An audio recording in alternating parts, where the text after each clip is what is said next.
Buenas gente de YouTube, el día de hoy les traigo un nuevo video. Primero que nada, feliz año nuevo. Así que, ¿cómo han estado? El día de hoy les traigo un video sencillo, no tengo mucho tiempo de editar. Tengo 3 leyendas mexicanas, segunda parte. Este video no va a tener mucha edición, voy a estar solo yo hablando un poquito a la cámara, leyendo más bien unas historias. Espero que les guste. Bueno, la primera es El Pacto de Juan Ruiz. En la ciudad de Toluca, durante la época colonial, de la leyenda de un hombre de nombre Juan Ruiz, el cual era muy pobre, que padecía de hambre y cobijo. A causa de su miserable estilo de vida, llegaban a él pensamientos de tristeza y tormento. En una ocasión, Juan viajó a un pueblo pequeño, cercano a los volcanes del Estado de México llamado Tlamatcas, donde se cree que iba a visitar a un familiar o amigo para pedirle prestado algunas monedas o que pudiera darle trabajo.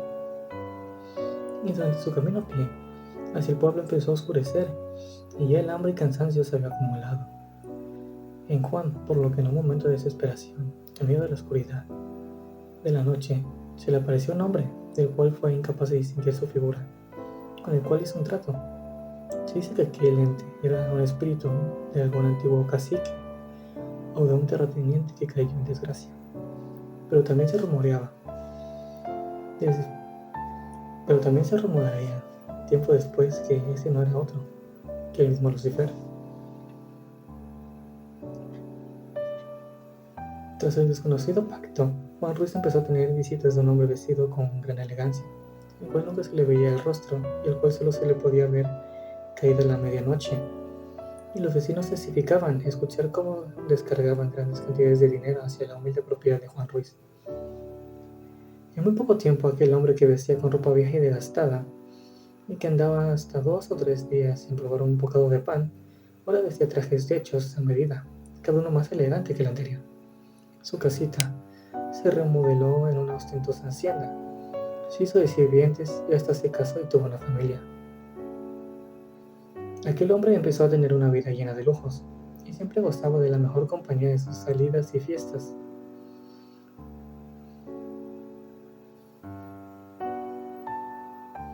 Pero aquel hombre que alguna vez fue muy desdichado, ahora ya acaudalado y lleno de placeres, poco a poco empezó a manifestar comportamientos extraños.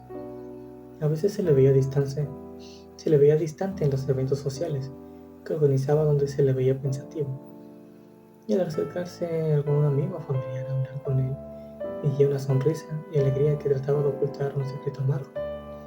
Aquel hombre, tras el nacimiento de su primer hijo, dejó de dormir por las noches y se le podía ver angustiado, caminando por la ciudad de Toluca, solo. A tal caso llegó el martirio de aquel hombre que un día reunió a su familia para confesarles un oscuro secreto. Les confesó a sus familiares que durante su viaje a Tlamatcas tuvo un encuentro con un hombre durante la noche. A cambio de riqueza hizo un trato con aquel hombre, el cual les confesó que se trataba del mismo diablo y que era por eso que su vida había cambiado tanto, pues toda su riqueza provenía de una fuerza demoníaca y que pronto tendría que cumplir con su parte del trato, ya que a cambio de las riquezas le vendió su alma al diablo, y era este último quien le llevaba cada medianoche el dinero que le había prometido como parte de su trato, pero que dentro de poco se cumpliría la fecha para que él diera la parte que le correspondía. Pero no solo ofreció el alma suya a cambio de la riqueza, sino también ofreció la de su familia y sus seres queridos. Tras esta confesión, Juan Ruiz abandonó su hacienda y huyó hacia el desierto. Sus amigos y familiares corrieron detrás de él para traerlo de regreso. Ellos llevaban agua bendita, crucifijos y veladoras para protegerse del diablo mientras perseguían a Juan, pero justo cuando estaba cerca de atraparlo, unas nubes negras aparecieron para impedirlo, llevándose a Juan Ruiz para siempre, dejando un rastro de azufre en las huellas de las botas de Juan Ruiz, detrás de las cuales solo el pie derecho era de una bota, mientras que la izquierda era la de un macho cabrío. Más adelante encontraron uno de los viejos guaraches que usaba Juan cuando aún era pobre, y una cueva muy oscura en la cual, escrito con sangre en la entrada, decía: "Aquí queda Juan Ruiz". La familia de Juan Ruiz se quedó con su fortuna, y conforme su riqueza se acababa, Cada tanto uno de los familiares desaparecía en extrañas circunstancias. Hasta el día de hoy se dice que cada tanto cualquier descendiente de Juan Ruiz está condenado a desaparecer de forma extraña para saldar la deuda del mismo.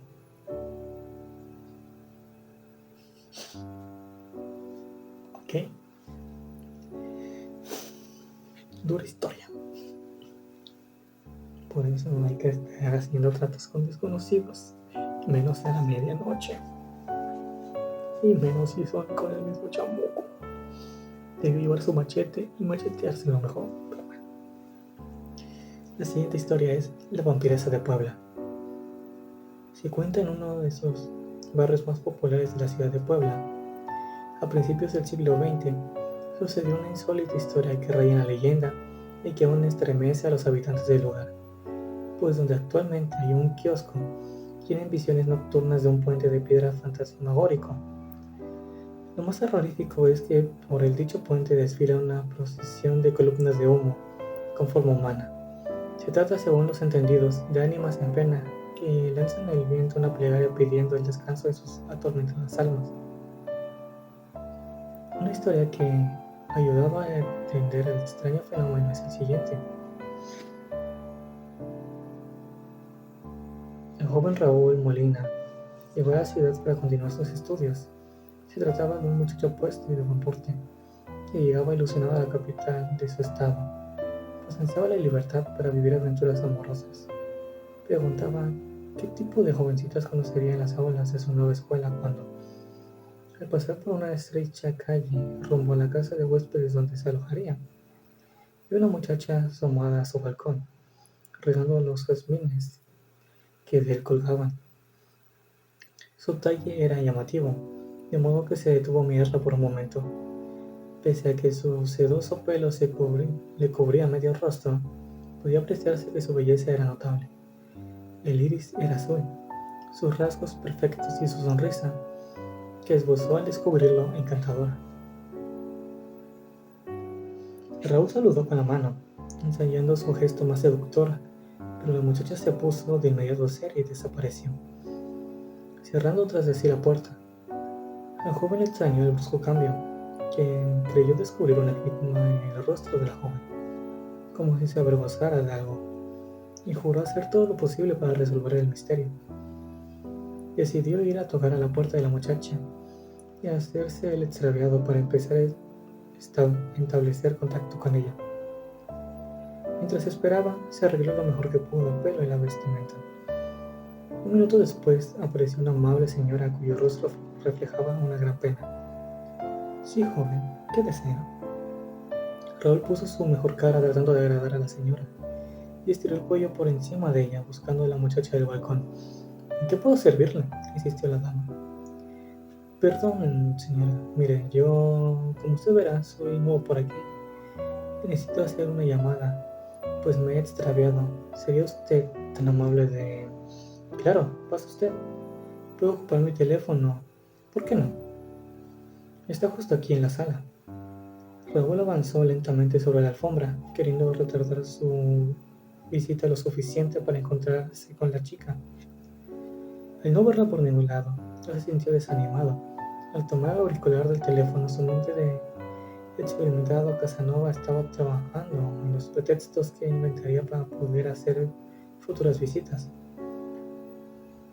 La anciana se metió en la cocina y enseguida se abrió la puerta de arriba que daba justo a las escaleras.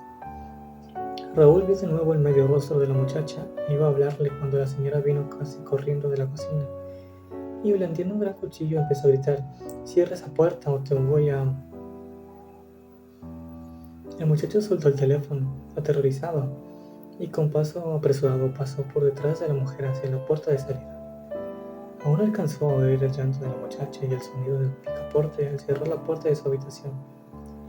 Aquella noche, ya instalado en su cuarto, Raúl estuvo dando vueltas por y entre los escasos muebles, cavilando en lo sucedido aquella noche. La muchacha corría peligro, habitando al lado de esa vieja loca. En esa casa pasaba algo muy raro, y él debía rescatar a la chica, pero ¿cómo? ¿Acudiría acaso a la policía? No. Él debería arrogarse el papel de héroe, con lo que la joven le estaría eternamente agradecida y los dos vivirían una aventura. No, ahora amaba sinceramente, se había acabado los juegos amorosos. Su vida entera dependía de ella. Estaban hechos el uno para el otro. Lo sentía así en lo más profundo del corazón. Con el ánimo arrebatado, con la perspectiva de una vida dichosa al lado de su amada, Raúl se echó abrigo a la espalda y encaminó sus pasos a la casa de ella. Se paró bajo el balcón de la chica, empezó a lanzar piedrecillas a los cristales. Insistió en su discreto llamado hasta que vio aparecer el ojo azul cristalino de una mirada. Pero la sonrisa que esbozó, ahora la joven lo dejó pasmado, y en la penumbra parecía despojada de toda su inocencia. Ella levantó su blanca mano, ahora a Raúl le parecía horrorosamente larga. Le señaló hacia abajo, a la puerta principal. El muchacho se puso a la expectativa, aunque su amor se había enfriado por el diabólico nuevo aspecto de su amada. Vamos, no seas tonto. Son solo efectos de la escasa luz, pensó. Ya sabes cómo cambia el contorno de las cosas incluso a la luz de las velas. Escuchó pasos que bajaban y la chica apareció cubierta con una pesada bata de dormir. Le pidió silencio cruzando su larguísimo índice sobre los labios. También su ojo derecho parecía más grande y rasgado. No hables, mi abuela duerme, pero tiene el sueño muy ligero. Cerré la puerta y empezó a andar sobre el empedrado. Al notar que Raúl no la seguía, volteó y puso un gesto angelical. ¿No vienes? Su voz tuvo el poder de vencer toda resistencia en el atrevido estudiante, y tras ella, apurando el paso. Sin embargo, no logró alcanzarla, pese a que ella parecía moverse lentamente. Esto es un sueño, una pesadilla, se dijo, pero ella es mi doña ahora. La acompañaría al mismo infierno. Parecía que ella nunca se detendría. Finalmente, cerca de los límites de la ciudad, aflojó el paso y dio la vuelta en la esquina de una casucha abandonada. En cuanto Raúl corriendo dobló aquella esquina, la encontró parada sobre un puente de piedra, sin poder resistir más el deseo de abrazarla y cubrirla a besos. Pero ya próximo a lograr su propósito, lo detuvo un brazo firme como de hierro. Seré toda tuya, pero antes debes responderme algunas preguntas. Claro, lo que tú quieras, dijo él, resollando. Debido a la larga caminata y el ardor del deseo, ella continuaba peinando su cabello sobre el ojo izquierdo. ¿Me amas? Lo sabes desde esta tarde. Sin condiciones, te juro que es así. ¿Me darías tu amor sin importar lo que soy? Debes saber que he venido muchas noches aquí, cada vez con un compañero diferente. ¿Cómo? De modo que de esto se trataba. Ahora entendía la reacción de la anciana. Esta tarde esa joven era una... Bueno, así de simple era el asunto. ¿Dinero? ¿Vas a pedirme el cambio de dinero? Yo creí que... La joven levantó el cuello, mirando el cielo estrellado, y lanzó una risa ronca. Luego encaró al joven y volvió a poner una carita de ángel. ¿Dinero? ¿Me crees una cualquiera? No, mírame bien. Y entonces se descubrió la otra parte de su cara, que era la viva imagen de la muerte. Un grito fue el único que se escuchó. ¿Acaso no vas a besarme? ¿No te gusto así? Eres una muerta. Tú te equivocas. Estoy descarnándome lenta y completamente. Pero sigo y seguiré viva. Es el castigo de mi madre por haber hecho lo indebido con un sacerdote. Raúl no entendía esas palabras. Aléjate de mí, engendro. Dio un paso atrás y elevó un rezo. Padre mío, tú eres el amo y creador. Calla. Pensé que me amarías pese a todo, pero me has decepcionado. Me condenas a la soledad y vas a pagarlo como a los otros pretendientes. Raúl trató de huir, pero se encontró con un puñal en su camino, que se clavó en su pecho. Después aquel ser, con su increíble fuerza, lo lanzó al profundo río. Aún consciente de la luz de los faroles, El joven descubrió que en el lecho habían varios cadáveres de muchachos en diferentes grados de descomposición, apresados por hierbas que semejaban brazos de esqueletos. La asesina había errado esta vez, pues el tajo no había tocado el corazón. Raúl pudo nadar varios metros bajo el agua, no sin temor a ser apresado por las plantas, y emergió lejos de la vista de su atacante. Desangrándose, llegó hasta la casa del párroco, a quien le narró lo acontecido. El hombre lo atendió lo mejor que pudo, pero el muchacho murió al cabo de pocas horas. El religioso dio parte a las autoridades y, cuando clareaba el día, el alguacil y varios hombres armados llegaron a la casa señalada por el joven, donde descubrieron el cadáver de la señora, quien había sido asesinada por su propia nieta, y la chica no hallaron rastro alguno. Siguiente y última historia. La casa de las rampas. En la década de los 70, un padre y su hija llegaron a la ciudad de Monterrey, Nuevo León, con la esperanza de tener una vida tranquila. La menor, afectada por una parálisis, se encontraba postrada en una silla de ruedas, lo que en un acto de amor incondicional su papá había decidido regalar una casa con las condiciones idóneas para que pudiera moverse libremente en su interior.